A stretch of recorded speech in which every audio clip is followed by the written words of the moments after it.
Most stories are about lost civilizations. This is about a living one.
For millions of years, mankind took birth and life for granted, going through the motions of survival.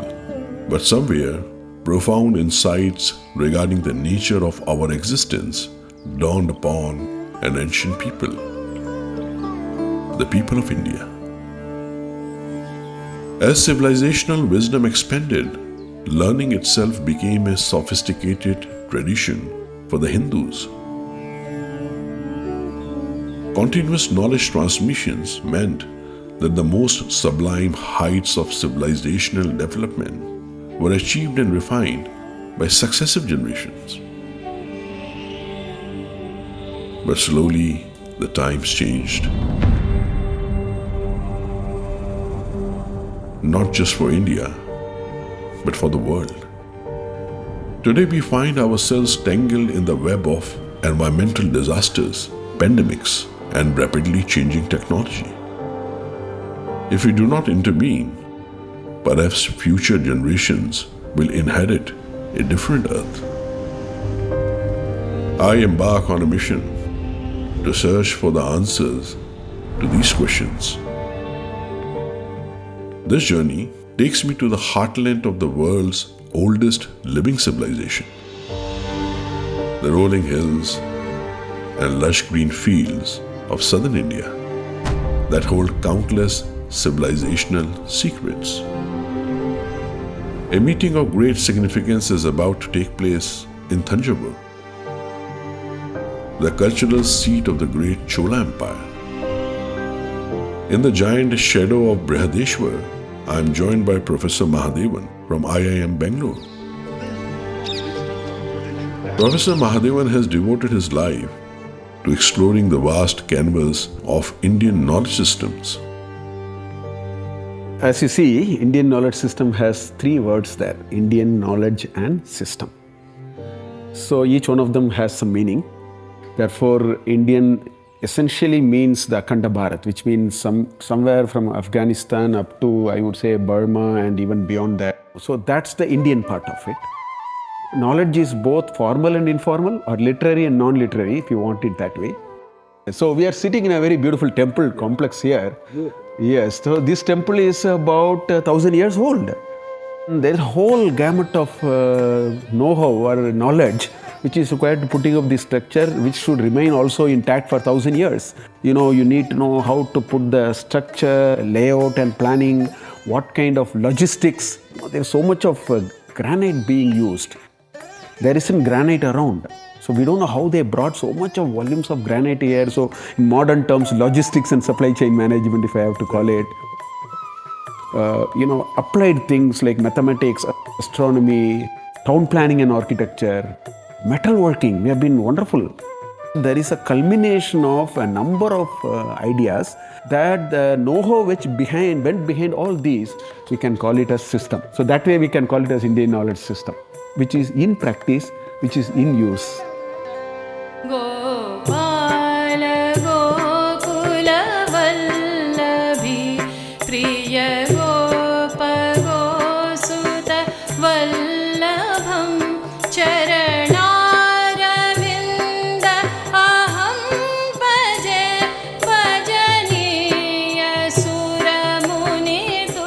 சிற்ப சாஸ்திரத்தில் தசதாள பிரமாணம்னு சொல்லுவாங்க.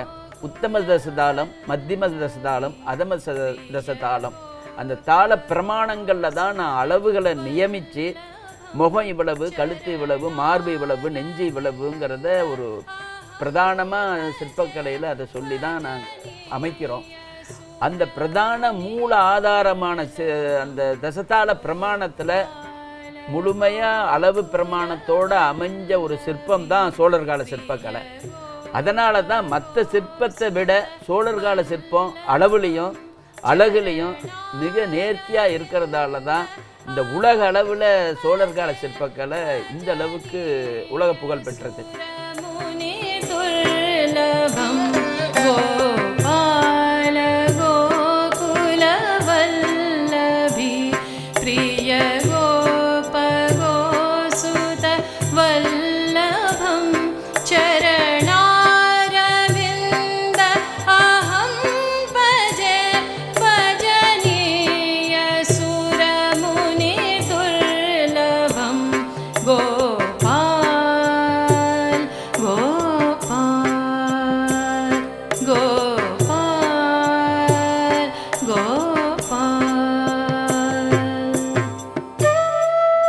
On the banks of river Neela, nestled within nature's bosom, is Kerala Ayurveda Samajam. Established in 1902 by the Zamorian of Calicut, the Samajam continues to preserve the ancient Indian knowledge system of Ayurveda in its pristine form.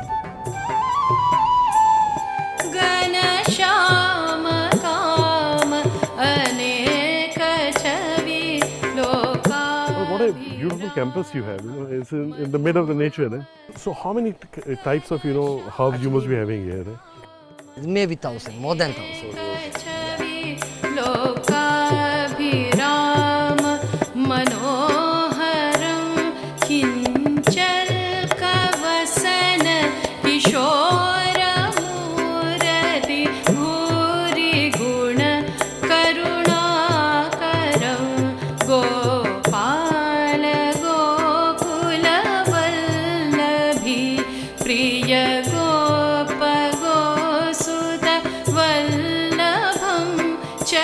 Tell us about, the great tradition of Natya Shastra. Natya Shastra is not only a text for dance or music, it is a text for Shilpa, Kavya, Chitra and many other kind of art forms. Without the element of dance, the knowledge of sculptor is incomplete. Without the element of the music, the knowledge of dance is incomplete. So all the art forms is closely attached to each other. In the Agama Vidhis, the Nritya Gita is also a part. So our ancestors, our rulers, kings gave importance to dance and music in the temple. So there was a beautiful, you can say, combination of, art, literature, divinity, spirituality, dharma. Art is a form of worship, and also worshipping through the art is itself offering to the God. Oh, that's beautiful. Very well said, The art is worship, and worship is art. Oh, wow.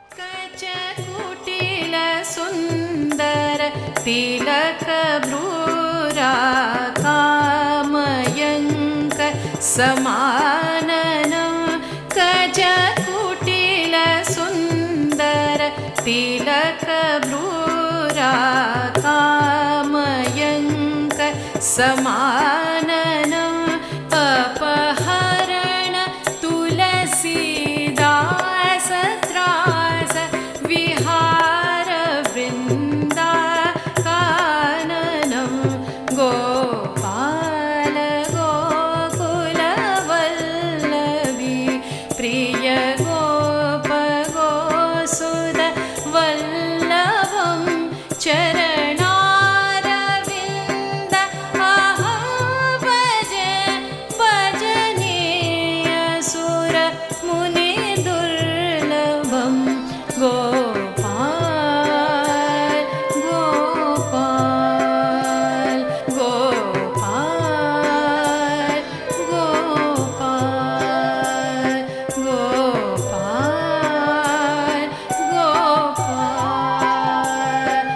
Gopal The more I become aware of the knowledge systems of India, I get convinced that all these paramparas are unified by a common thread. The entire culture is drenched in reverence for the sacred. But this uniqueness is most vivid in India's scientific traditions. To get a taste of it, I had to Nalakuda, the seat of Kerala School of Mathematics, to the home of Madhav, its founder. When you add 1 plus 2 plus 3 plus 4 plus etc. up to infinity, then it's some Greek mathematicians say it is infinite. But it was Madhava who said it is not infinite, it is a finite n into n plus 1 by 2. We attribute this to Gauss theorem, 200 years after Madhava's time. So he discovered trigonometric series, inverse trigonometric series. Now Britannica has renamed it Madhava Grigori series, Madhava Newton Raphson series, like that. This is the ancestral temple of Madhava's family. This you see the two granites. These are the two granites where one granite stone was used by Madhava to meditate, and the other stone for lying down and see the planets in the sky, full night. Then they constructed the whole orbit of the planets. 2 centuries before Copernicus, 3 centuries before Newton. why the discussion of Indian knowledge system cannot be complete without referring to Indian astronomy. Indian knowledge system has a very deep antiquity, which means it is accumulative in nature. It also has many layers. And if you want to understand the layers, then you must have a time step. Astronomy is time. India was the prosperous place in the world. Why? Because of a sophisticated astronomy, because of sophisticated understanding of the monsoon, sophisticated development of agriculture. So all the basic ingredients that you need for civilizational were here for thousands of years. In Surya Siddhanta, the latitude measurements of all our current nakshatra system goes back to 8000 BC. That is a great work of Dr. Anil Narayanan of ISRO. But why 8000 BC? Because that is when the inclination obliquity was the highest. And that time, Kashi, Varanasi acted exactly like what Ujjain did. And Thailand, there is actually evidence. European team found a panchang that is about 1600 years old. That is first created based on the Kashi as a starting point. And then within India, in Tamil Nadu, it is adjusted by 3 degrees because that place is 3-degree longitude difference from Kashi. Now that panchang is used in Thailand by the king of Thailand and whatnot by making appropriate correction. What do you call that? Conversion of longitude into time. Correct. As we travel. Correct. In the eastern or western direction. Right. A recurring theme is clearly evident. In Indian astronomy, stars are named after seers. Madhav's mathematics flourished in a temple. Ramanujan's equations came from his Devi. It seems, for Indians, science was not contradictory to religion.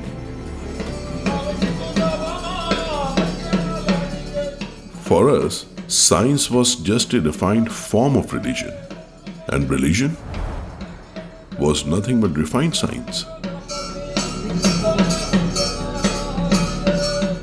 How did India's knowledge survive while other ancient civilizations disappeared?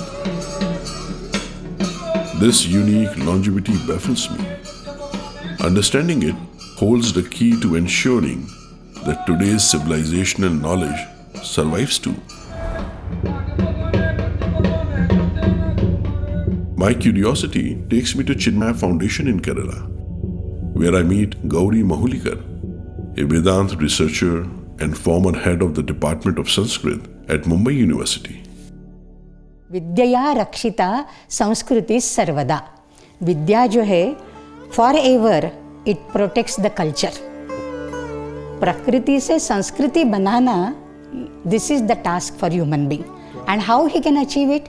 From vidya. और ये जो विद्याएं हैं, अष्टादश विद्या स्थानानि कहते हैं, they are all in Sanskrit language. So 4 Vedas, 6 Vedangas, 4 Upangas and 4 Upavedas, it becomes 18. Ashtadasha Vidyaha Etaha. And therefore I say, Vina Sanskritam Naiva Sanskritihi. India को जानना है, Indian culture जानना है, तो संस्कृत जाननी होगी. Inspired by Gauri's profound insights, I proceed to catch a glimpse of ancient India.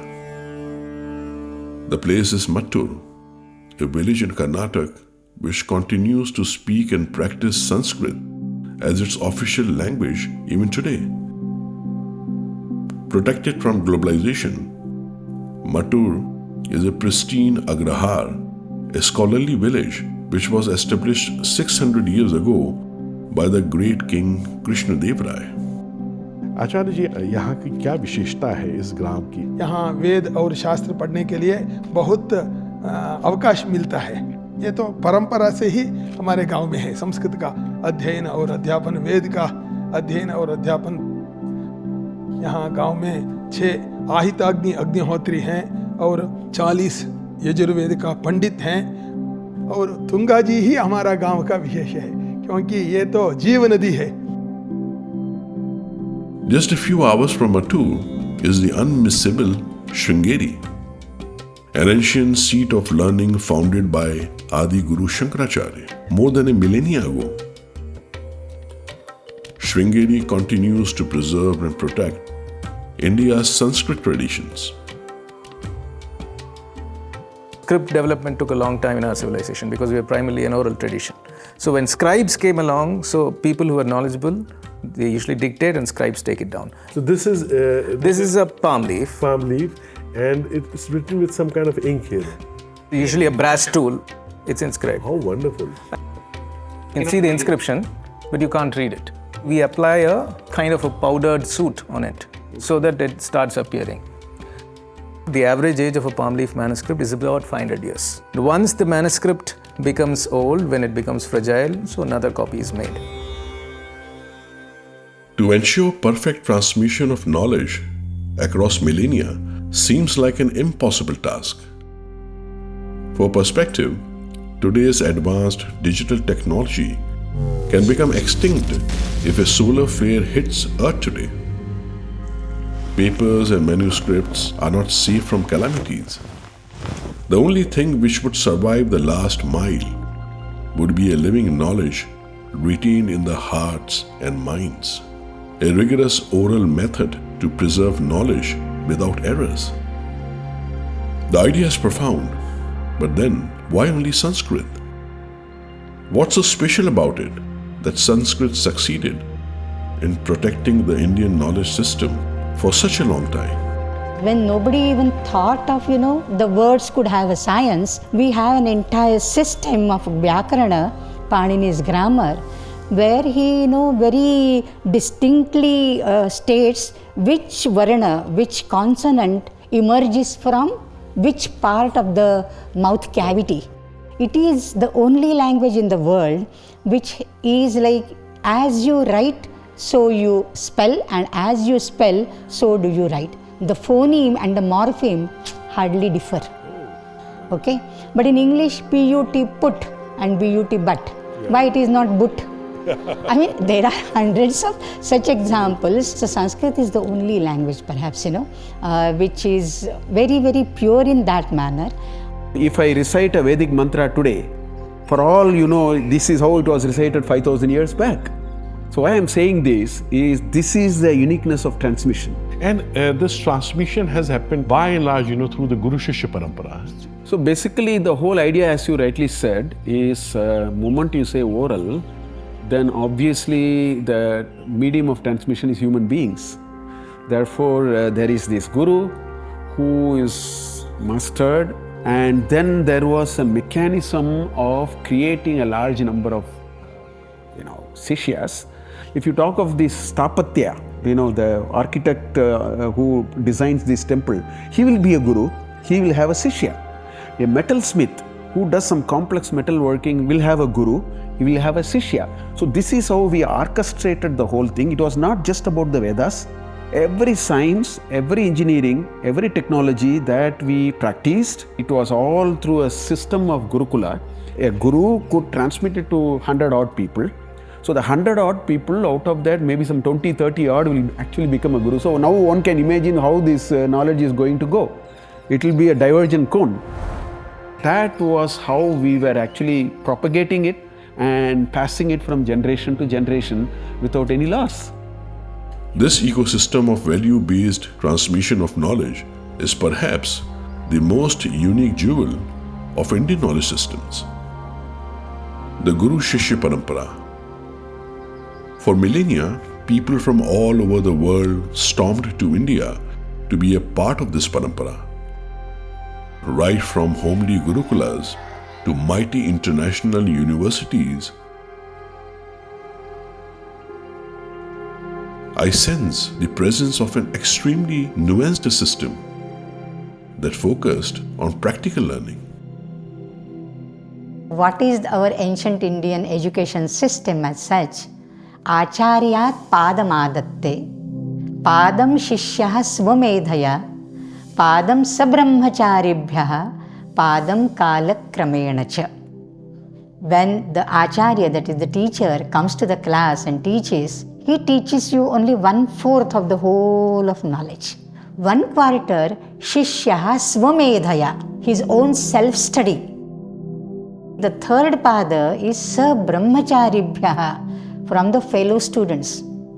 We call it peer learning nowadays. And the fourth is what we call today experiential learning. That is kalakramena cha. Time has to pass by. You have to ripen with the time. When you walk with the Guru, you talk with the Guru, you eat with the Guru, and play with the Guru, you learn without the Guru teaching you explicitly. That was a profound concept of gurukul, the home of the Guru.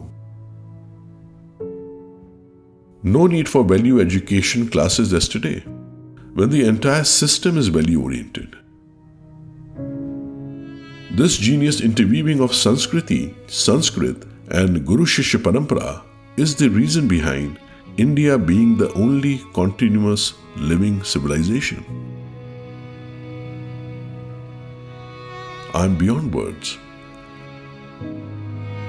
While I feel a serene sense of contentment, I am also concerned if the world is ready for such profound restructuring. I cannot help but wonder how India's knowledge systems are relevant to solving today's global challenges. Why do you think, the exploration, of the Indian knowledge system is very necessary in the modern context? See, the next 100 years is going to be a knowledge society. It's not about military power. It's all about who has the knowledge. And one of the important principles in strategy is what is called path dependence. The path that you walk is a function of the path that you have already walked. So for a society, for a culture, you need to know the path. The whole world is talking about sustainability. Now, if you look at the Sanskrit word dharma, the very meaning of dharma is that which can behold or sustain. Our scriptures have lots of ideas on sustainable living, sustainable ways of maintaining large-scale systems, sustainability as an important concept, and so on. हमारा चश्मा बदलना पड़ेगा. Our perspective, we are very biased. We take pride in learning foreign languages. All European languages also are derived from Sanskrit. Why can't we learn that? And another thing which is very, very special about our ancient Indian education system is they address the entire humanity as the children of immortality. Shrunuvantu vishve amritasya putraha. Vasudhaiva kutumbakam. The entire world as one family. That is the lesson of ancient education system.